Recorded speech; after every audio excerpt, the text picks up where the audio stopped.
Un témoignage à présent, celui d'un fils meurtri dont les deux parents sont décédés fauchés par une voiture qui a pris la fuite.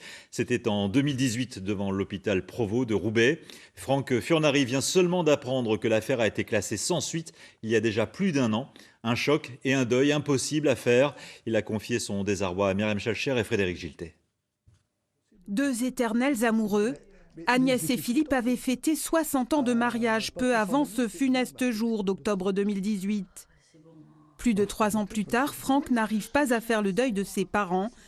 Le chauffard qui leur a ôté la vie avant de s'enfuir n'a jamais été retrouvé.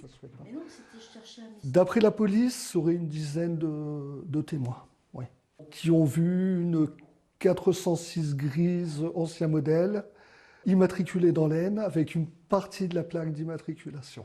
Le couple d'octogénaires sortait alors d'un rendez-vous à l'hôpital de Roubaix. Elle est morte sur le coup, lui le lendemain. Quelques jours après, une marche blanche témoignait de l'émotion suscitée par le drame. La police a lancé un appel à témoins. Les caméras de surveillance devaient être analysées. Mais le 4 avril dernier, coup de massue, Franck apprend que l'affaire a été classée sans suite il y a déjà plus d'un an, en décembre 2020. Mon épouse téléphonait parfois et on nous disait toujours ça suit son cours, on vous appellera. Déjà, je n'arrivais pas à faire mon deuil, mais là, j'ai repris une claque.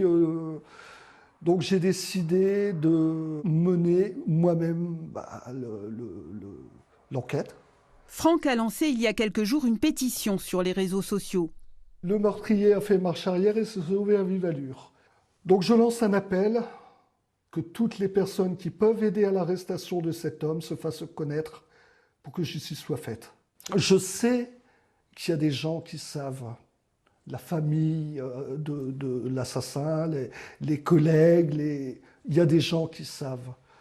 Et je veux que cette personne se dénonce ou qu'une personne qui sait quelque chose le dénonce. Simplement, je veux pouvoir faire mon deuil pour moi, pour mes enfants, pour ma famille. Ça me hante. Jour et nuit, j'y pense.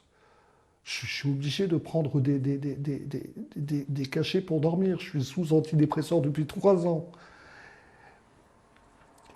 C'est pas vivable, c'est pas vivable.